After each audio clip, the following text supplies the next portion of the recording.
안녕하세요. 주와 말씀의 교회 말씀 묵상입니다. 오늘은 시편 26편의 말씀을 통해서 우리 주께서 베푸시는 은혜를 함께 나누면 좋겠습니다. 이 시편 26편도 다윗의 시입니다. 시편 초반에는 계속 다윗의 시가 등장하는데요.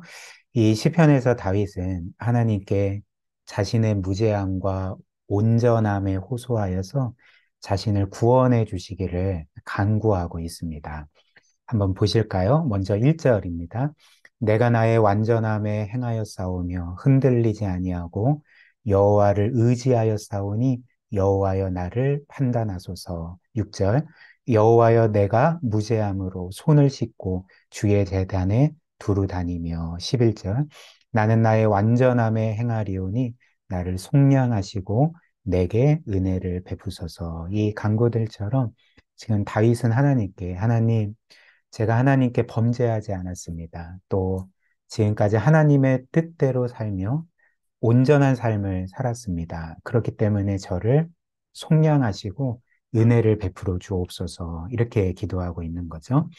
특별히 다윗은 자신의 이런 무죄함과 또 온전함을 그 하나님께 말씀드릴 뿐만 아니라 특별히 그 악한 자들과 자신을 대비하여서 자신의 무죄함과 의로움을 주장하고 있습니다. 또 이어서 보실까요? 4절입니다. 내가 허망한 사람과 같이 앉지 아니하였사오니 간사한 자와 동행하지도 아니하리이다. 5절 내가 행악자의 집회를 미워하오니 악한 자와 같이 앉지 아니하리이다. 9절과 10절 내 영혼을 죄인과 함께 내 생명을 살인자와 함께 거두지 마소서. 그들의 손에 사악함이 있고 그들의 오른손에 뇌물이 가득하오나. 이처럼 지금 다윗은 그 악한 자들을 어떤 면에서 고발하고 있는 거예요. 하나님, 저들은 죄를 지었습니다. 범죄했습니다. 악을 행했습니다. 불의를 행했습니다. 그러나 저는 그렇지 않았습니다. 저는 의를 행했습니다. 그렇기 때문에 저의 영혼을 죄인들과 같이 또 살인자들과 같이 그 거두지 마소서. 또 저를 구원해 주십시오라고 지금 간구하고 있는 거죠. 그렇다면 지금 다윗은 자신의 의로움을 자랑하고 있는 것일까요? 예를 들면 우리가 복음서에서 그 예수님께서 하신 한 비유에서 그 바리새인과 세리가 이제 한 공간에서 기도할 때 특별히 바리새인이 이제 이렇게 기도하지 않습니까? 바리새인은 자신의 의로움을 자랑하며 이제 하나님께 이렇게 기도했습니다. 누가복음 18장 11절과 12절 보시면 이렇게 말하죠. 바리새인은 서서 따로 기도하여 이르되 하나님이여 나는 다른 사람들 곧 토색 불의 간음을 하는 자들과 같지 아니하고 이 세리와도 같지 아니함을 감사하나이다. 나는 일에 2번씩 금식하고 또 소득의 11조를 드리나이다 하고. 그렇지 않죠. 다윗은 그 예수님의 비유에 등장하는 바리새인처럼 지금 하나님께 자신의 의로움을 자랑하고 있는 게 아닙니다. 오히려 지금 다윗이 하고 있는 것은 하나님께서 그분의 공의의 법과 기준에 따라서 자신을 판단해 주시기를 요청하고 있는 거죠. 즉, 하나님께서 자신과 또 악한 자들을 함께 판단하셔서 공의롭게 그리고 공정하게 지금 판단하시고 심판해 주시기를 요청하고 있는 것입니다. 이것이 바로 1절과 2절에서 나오는 내용 아닙니까? 다시 보시면 그 다윗이 이렇게 말하죠. 내가 나의 완전함에 행하여 싸우며 흔들리지 아니하고 여호와를 의지하여 싸우니 여호와여 나를 판단하소서 판단하소서. 2절 여호와여 나를 살피시고 시험하사 내 뜻과 내 양심을 단련. 여기서 단련은 테스트한다는 의미입니다. 테스트해 주십시오 라고 이제 간구하고 있는 거죠. 즉 다윗은 지금 하나님께 하나님 제가 이렇게 훌륭하지 않습니까? 제가 이렇게 의롭지 않습니까? 그러나 저 악한 자들은 그렇지 않습니다. 저는 구원받기에 합당하고 저 악한 자들은 심판받기에 합당합니다. 자, 이런 식으로 자신의 의로움을 자랑하고 있는 게 아니라 지금 다윗은 어떤 고난의 상황 가운데 혹은 악인들에게 공격을 받고 있는 상황 가운데 하나님의 공의에 호소하고 있는 거죠. 그래서 하나님께서 악인들뿐만 아니라 자신까지도 판단해 주시고 악인들의 행위뿐만 아니라 자신의 행위도 하나님께서 살피시고 시험하시고 테스트해 주셔서 그래서 하나님이 공의 가운데 그분의 심판을 이루어 주시도록 호소하고 있는 것입니다. 그래서 쉽게 말하면 다윗은 지금 하나님께 이렇게 간구하고 있는 거죠. 하나님, 저는 지금까지 하나님의 뜻대로 살려고 애썼습니다. 그러나 만약 하나님께서 판단하시기에 제가 이 악한 자들과 별반 다르지 않다면 저 또한 하나님의 공의의 심판을 받을 것입니다. 그러나 하나님께서 판단하시기에 제가 하나님의 뜻대로 살고 또 저 악인들은 그렇지 않았다면 하나님, 하나님의 공의의 법에 따라서 저를 구원하시고 저 악한 자들은 심판하셔서 공의를 이루어 주십시오라고 이제 호소하고 있는 거죠. 그리고 우리는 이 다윗의 기도, 이 시편에서 깨닫게 되는 한 가지 사실이 있습니다. 우리 또한 이런 기도를 할 수 있다는 거죠. 즉, 우리 또한 하나님의 공의에 호소하여 기도할 수 있다는 것입니다. 한번 생각을 해 보십시오. 우리의 인생 가운데 때로는 우리는 억울한 일을 당하고 어떤 불의한 일을 겪을 때가 있지 않습니까? 그때 우리는 그 얼마든지 우리를 사랑하시는 하나님의 사랑에 호소하여 도움을 구할 수 있을 뿐만 아니라 하나님의 공의에 호소하여 기도할 수 있다는 것입니다.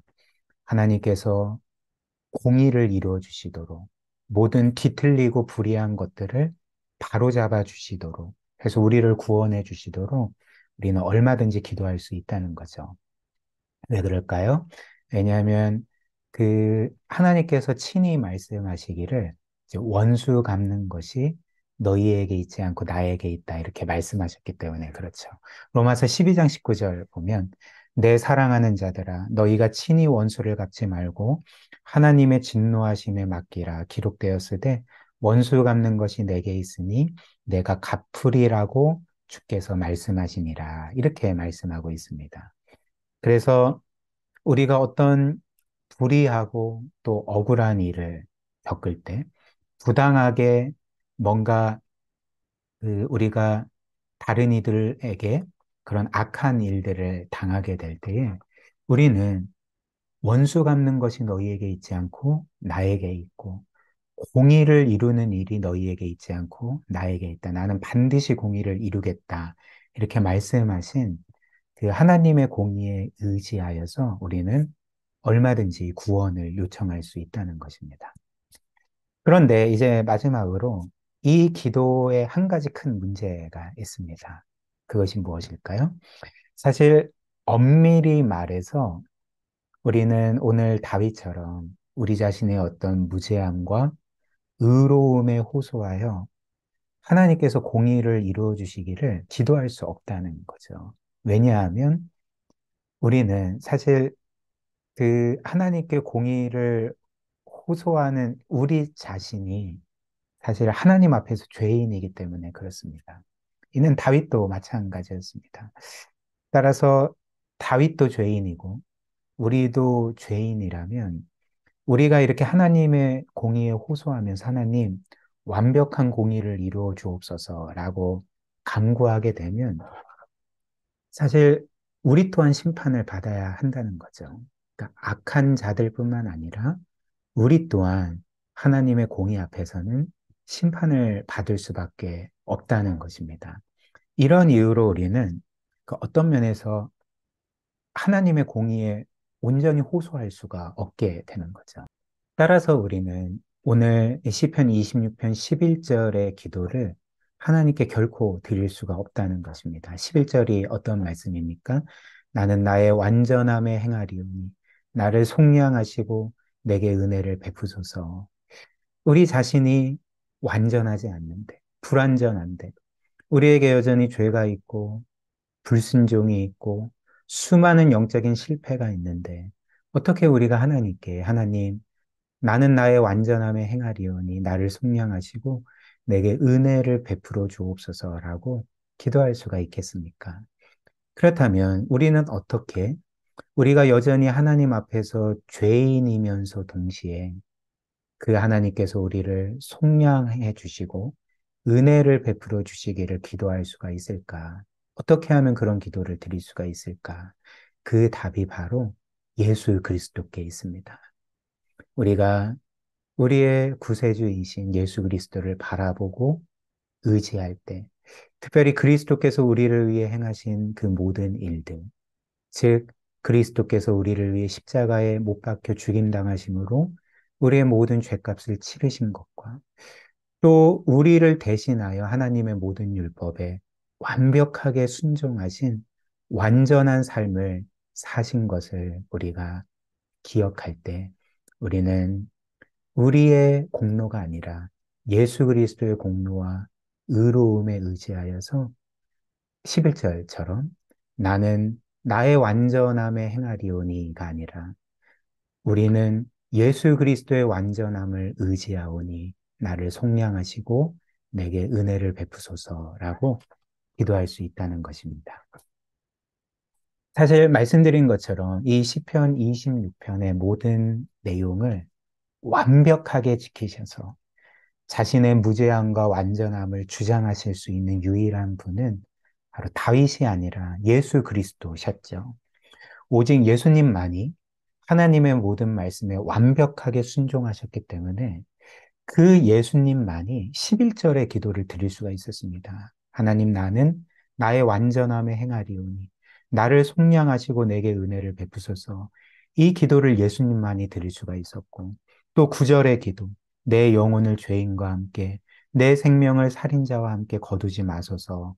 이 기도도 예수님만이 완전하신 예수님만이 드리실 수 있었던 것입니다. 그러나 예수님께서 그분의 삶에서 실제로 겪으신 일은 무엇입니까?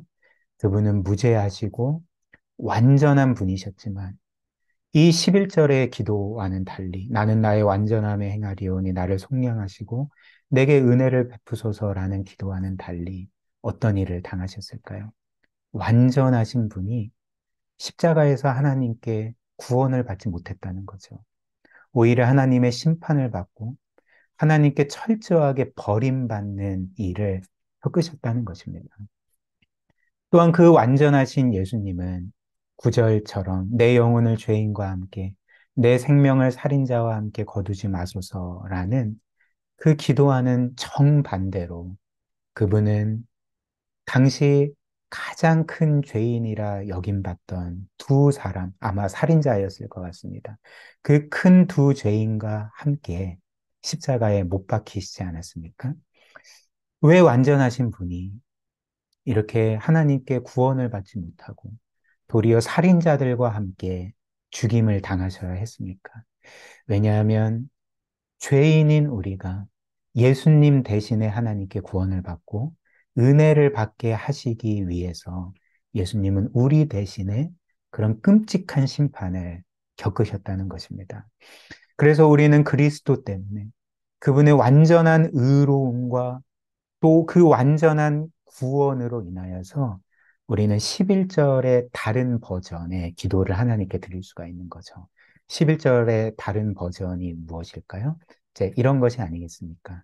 하나님, 저는 죄인이지만 그리스도로 인하여 저를 속량하시고 은혜를 베풀어 주옵소서라고 우리는 기도할 수 있게 되는 것입니다. 우리 오늘 말씀 기억하며 함께 기도할까요? 두 가지로 기도하겠는데요. 첫 번째는 하나님은 이 세상에 공의를 이루시는 분이십니다. 반드시 하나님께서는 죄와 또 여러 불의와 악으로 인해 뒤틀려지고 왜곡되고 파괴된 이 세상을 완벽한 공의로 온전하게 하실 것입니다. 우리가 이것을 믿고 원수 갚는 것이 우리에게 있지 않고 하나님께 있다는 것을 우리가 굳게 믿고 모든 것을 하나님의 손에 맡겨드릴 수 있도록. 그리고 두 번째로 그리스도께서 이 땅에 오신 그 크리스마스가 이제 며칠 안 남지 않았습니까? 우리가 그리스도께서 이 세상에 오신 목적을 다시 한번 깊이 생각했으면 좋겠습니다. 그리스도께서는 우리 대신 하나님의 심판을 받으심으로 우리를 구원하시기 위해 이 세상에 오셨죠. 그래서 우리는 그리스도께서 우리를 위해 행하신 모든 일 안에서 영원토록 감사하며 참된 영혼의 쉼을 누릴 수가 있습니다. 이런 은혜를 기억하고 묵상하고 감사하며 우리 하나님을 찬양하는 그런 크리스마스 시즌을 보내도록 우리에게 그런 은혜 달라고 오늘 함께 기도하도록 하겠습니다.